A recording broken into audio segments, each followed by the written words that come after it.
नमस्कार दोस्तों, स्वागत है आपका अनुपमा इस अकेडमी पर। उत्तर प्रदेश की स्पेशल सीरीज में आज हम कवर करेंगे उत्तर प्रदेश के जो कुछ फेमस स्थल हैं, वह अंतर्राष्ट्रीय स्तर पर भी फेमस हो सकते हैं और हमारे एग्जाम के लिए सबसे ज्यादा क्या है, इंपॉर्टेंट है। तो इन्हें हम देखते हैं। जैसे अगर हम उत्तर प्रदेश की बात करें तो उत्तर प्रदेश में यूनेस्को वर्ल्ड हेरिटेज साइट्स के 3 स्थल हैं।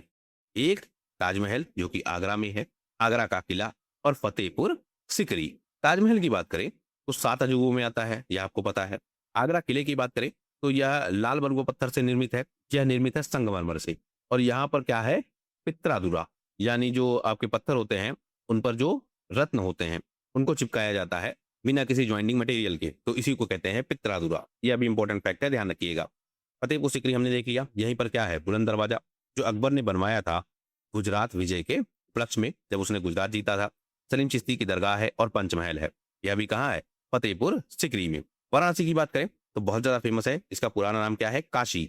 और इसे माना जाता है कि दुनिया का सबसे पुराना जीवी शहर है, यानी ऐसा शहर जो बहुत पुराना है और अभी तक अपनी मूल अवस्था में बना हुआ है। प्रयागराज की बात करें, त्रिवेणी संगम है, गंगा यमुना सरस्वती, आनंद भवन और अक्षय वट। यह भी कहाँ है, प्रयागराज में।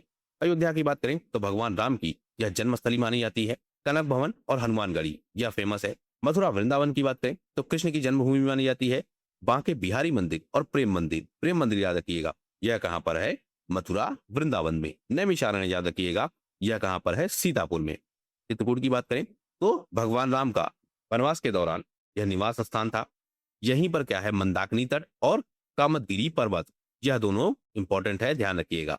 मंदाकिनी तट और कामदगिरी पर्वत। आगे देखें, सारनाथ की बात करें तो बुद्ध ने अपना पहला उपदेश यही दिया था, जिसे क्या कहते हैं, धम्म चक्र प्रवर्तन।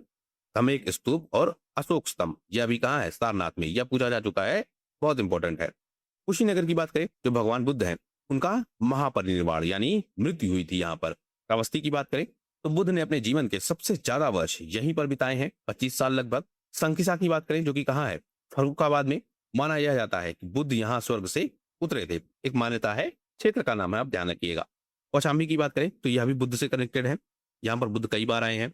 तो यह जो बुद्धिस्ट सर्किट है उसके प्रमुख स्थल हैं सारनाथ, कुशीनगर, श्रावस्ती, संकिया और कौशाम्बी। यह भी आप ध्यान रखिएगा, क्योंकि यह भी आपसे हो सकता है पूछ ले कि बुद्धिस्ट सर्किट में कौन से शामिल है, कौन से नहीं शामिल है, तो वह भी आप कनेक्ट कर ले जाएंगे। क्यों शामिल है वो हमने देख लिया फैक्ट से। आगे बात करें, कुछ दुर्ग है, स्मारक है, जैसे झांसी का किला है रानी लक्ष्मीबाई का, याद रहेगा। कलिंजर दुर्ग इंपॉर्टेंट है, कहाँ पर है, बांदा जिले में। बनवाया किसने है, चंदेल राजाओं ने। और यहीं पर क्या है, नीलकंठ महादेव मंदिर। चुनार का किला कहाँ पर है, मिर्जापुर में। इमामबाड़ा लखनऊ में, सबको याद है। बनवाया किसने है, नवाब आसफउद्दौला ने। सबसे ज्यादा पर्यटन कहाँ है, क्योंकि सबसे ज्यादा पर्यटक यहीं आते हैं। लेकिन अगर हम बात करें घरेलू पर्यटक की, यानी विदेशी पर्यटक सबसे ज्यादा कहाँ आते हैं, आगरा में। लेकिन घरेलू पर्यटक सबसे ज्यादा कहाँ आते हैं, वाराणसी और प्रयागराज में। ताजमहल का जो वास्तुकार है, जिसने ताजमहल को बनवाया है, आर्किटेक्चर कौन है, उस्ताद अहमद लाहौरी। इंपॉर्टेंट है, ध्यान रखिएगा। सारनाथ का जो सिंह स्तंभ है, यही क्या है, नेशनल एम्बलम, राजकीय चिन्ह। यह पूछता है कि जो भारत का राजकीय चिन्ह है उस पर जो सिंह स्तंभ है वह कहां से लिया गया है, तो आप याद रखेंगे सारनाथ स्तंभ से। कौशाम्बी की अगर बात करें तो बौद्ध धर्म और जैन धर्म दोनों के लिए यह फेमस है। यह भी आप ध्यान रखिएगा, अक्सर पूछा जाता है। और क्या याद रखेंगे, बौद्धिज्म से संबंधित प्रश्न पूछे जाते हैं। सबसे पहला उपदेश कहाँ दिया, सारनाथ में। सबसे ज्यादा उपदेश कहाँ दिया, श्रावस्ती में। निर्वाण कहाँ हुआ, कुशीनगर में। और संगम कहाँ है, प्रयागराज में। यह भी अलग से फैक्ट है, ध्यान रखिएगा। तो उत्तर प्रदेश के यह सारे प्रमुख स्थल हैं जहां से प्रश्न बनते हैं और यही आपसे पूछा जाता है। उम्मीद है वीडियो आपकी परीक्षा के लिए उपयोगी होगा। वीडियो पसंद आया हो तो प्लीज शेयर कीजिए अपने दोस्तों के साथ और सब्सक्राइब कीजिए इस चैनल को। आपका हमसे जुड़ने के लिए बहुत बहुत धन्यवाद। आपका दिन शुभ हो।